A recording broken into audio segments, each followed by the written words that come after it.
जय हिंद, नमस्कार फ्रेंड्स। ज्योति क्लासेस में आप सभी का एक बार फिर से स्वागत है। हेलो दोस्तों, कैसे हैं आप सभी? आई होप आप सभी बहुत ही अच्छे होंगे, स्वस्थ होंगे, स्टडी भी अपनी कंटिन्यू कर रहे होंगे। चलते हैं हमारी आज की इवनिंग के क्लास की तरफ। जैसा कि आप सभी जानते हैं, हम कर रहे हैं होम साइंस की सीरीज़, जिसमें क्लास 6 से 12th की बुक को कवर कर रहे हैं। और अभी तक फ्रेंड्स हमने क्लास 6 से 10 तक की पढ़ाई कंप्लीट कर ली है। हम आगे क्लास 11th में, वो भी हमारा ऑलमोस्ट कंप्लीट होने ही वाला है। आई होप आपने हमारी सारी प्रीवियस क्लासेस देखी है, बट नहीं देखी है अगर आप हमारे न्यू व्यूवर्स हैं तो टेंशन की बात नहीं, आप प्लेलिस्ट में जा सकते हैं। जिस भी टॉपिक में आपको जो भी डाउट है, आप वीडियो के माध्यम से देख के अपने हर एक कॉन्सेप्ट को आप क्लियर कर सकते हैं, क्योंकि हर टॉपिक को हमने बहुत डिटेल में पढ़ा है।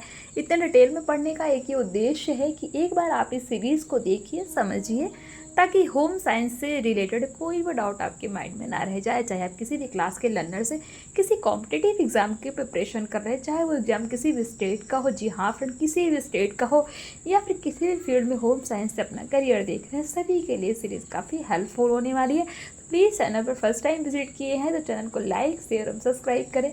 साथ ही साथ अपनी राय भी हमें कमेंट के माध्यम से बताएं, क्योंकि आपका हर एक रिस्पॉन्स हमारे लिए बहुत महत्वपूर्ण होता है। प्लीज़ फ्रेंड्स, रिस्पॉन्स अवश्य किया करिए। अब चलते हैं हमारी क्लास की तरफ, ज़्यादा बातें नहीं करेंगे, स्टार्ट करते हैं आज की क्लास।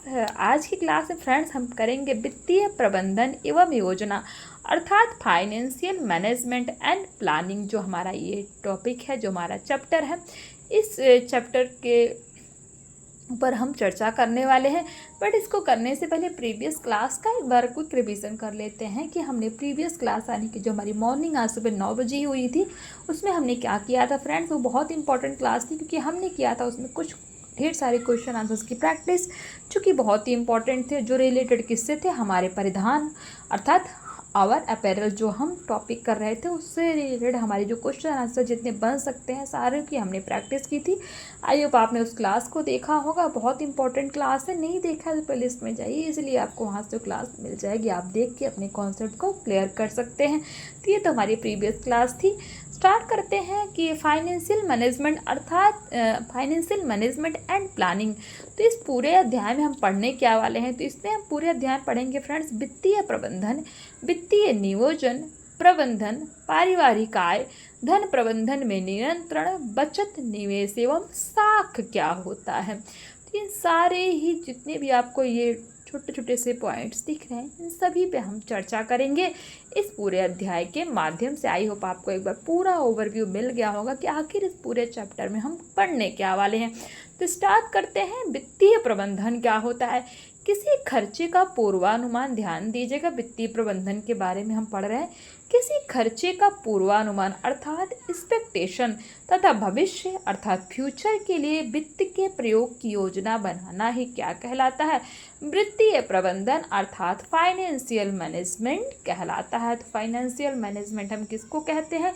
किसी खर्चे का पूर्वानुमान।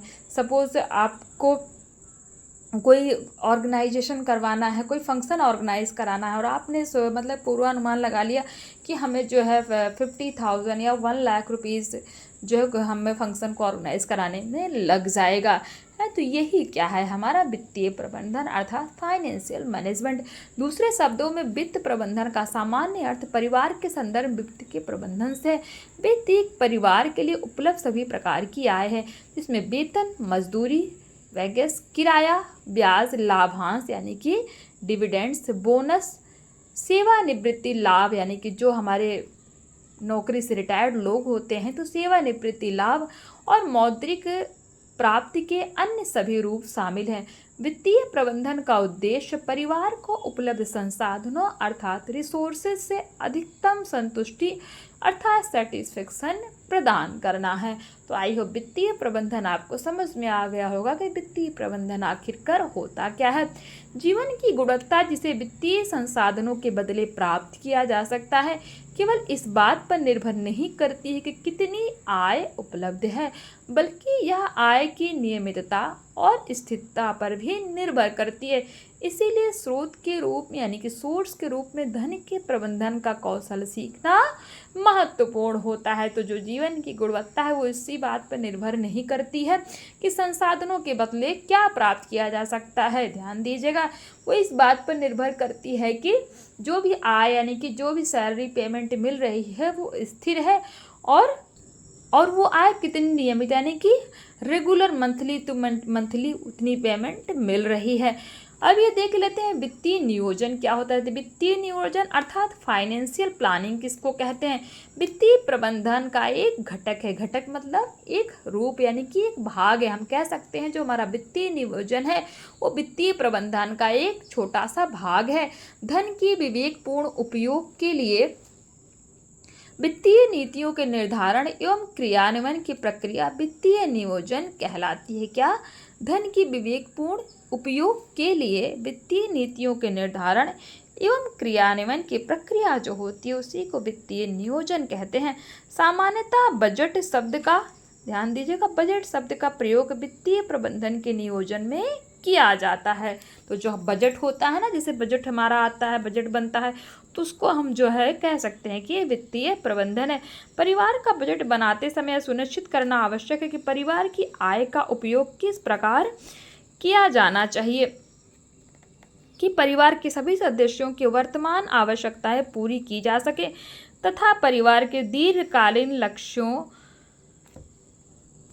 अर्थात फ्यूचर प्लानिंग का भी ध्यान रखा जा सके। इस प्रकार परिवार अपने संसाधनों का कम से कम उपयोग करके अपने लक्ष्यों को प्राप्त कर सकते हैं। इसके साथ साथ वित्तीय नियोजन के द्वारा गैर जरूरी मदों के खर्चों को भी कम किया जा सकता है। इस प्रकार परिवार अपनी आय का एक भाग भावी उपयोग के लिए बचा लेते हैं। हालांकि यह तभी संभव है जब परिवार अपनी वित्तीय योजनाओं की निगरानी करे और समय समय पर इसका मूल्यांकन भी करे। अब नेक्स्ट देखते हैं प्रबंधन अर्थात मैनेजमेंट।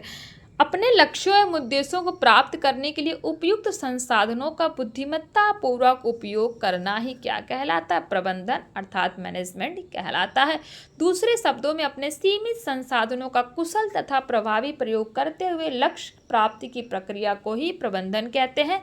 पारिवारिक संसाधन वे संसाधन होते हैं जो एक विशेष समय में व्यक्ति या परिवार के लिए उपलब्ध होते हैं तथा जो पारिवारिक लक्ष्यों की प्राप्ति में सहायता करते हैं।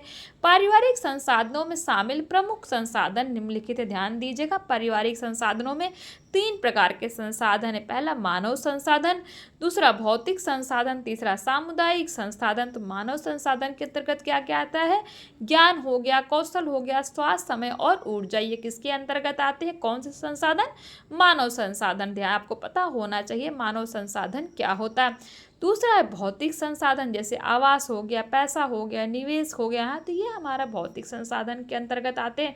तीसरा है सामुदायिक संसाधन, जैसे पुस्तकालय हो गया, पार्क हो गया, ये क्या है? सामुदायिक केंद्र, अस्पताल आदि ये हमारे किसके अंतर्गत आते हैं?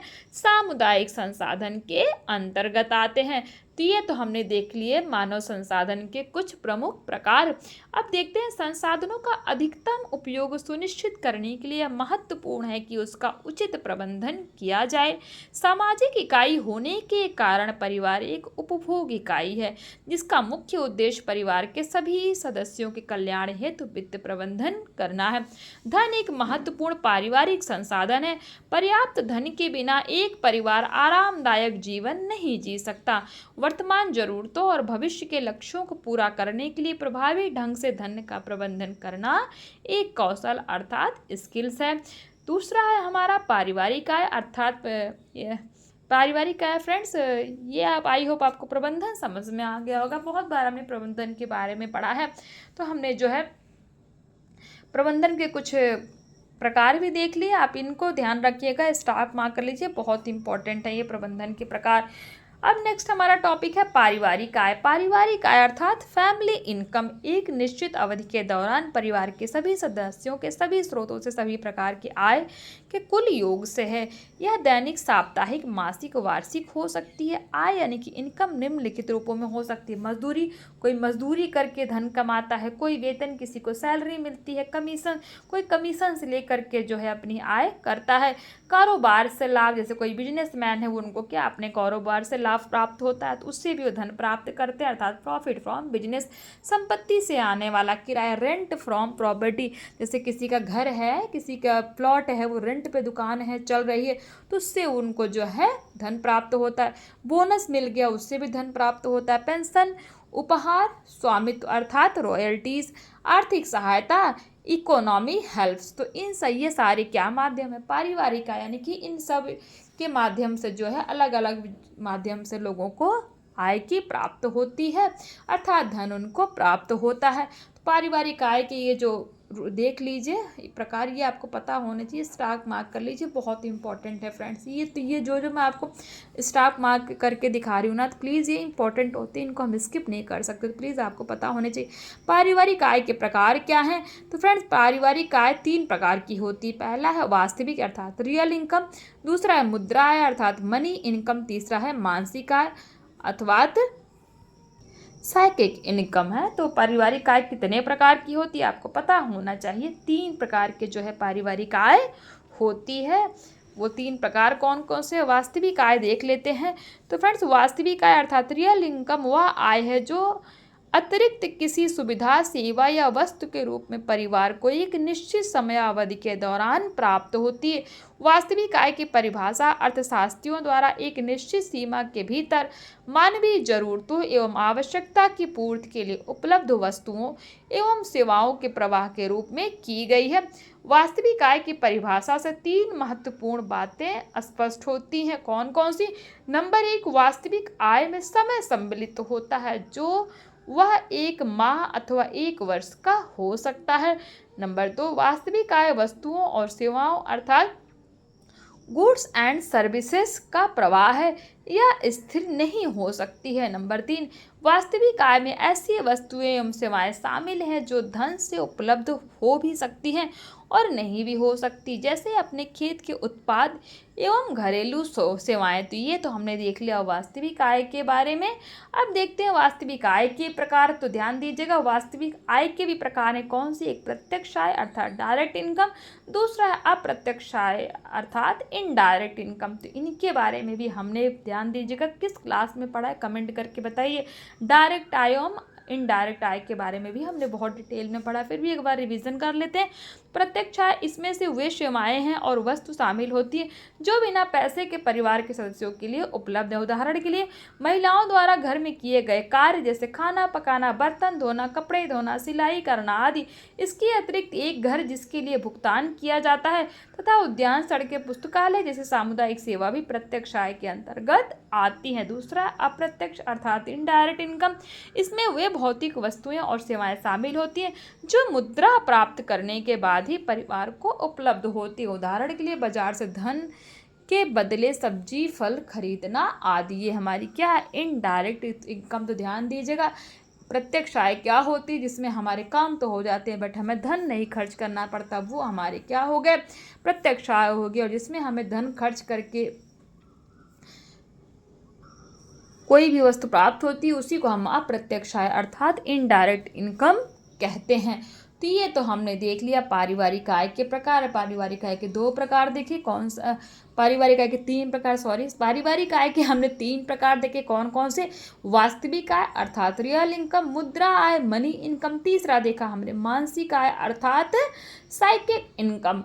और इसमें भी हमने वास्तविक आय के भी प्रकार देख लिए। तो वास्तविक आय एक प्रत्यक्ष आय अर्थात डायरेक्ट इनकम और अप्रत्यक्ष आय अर्थात इनडायरेक्ट इनकम।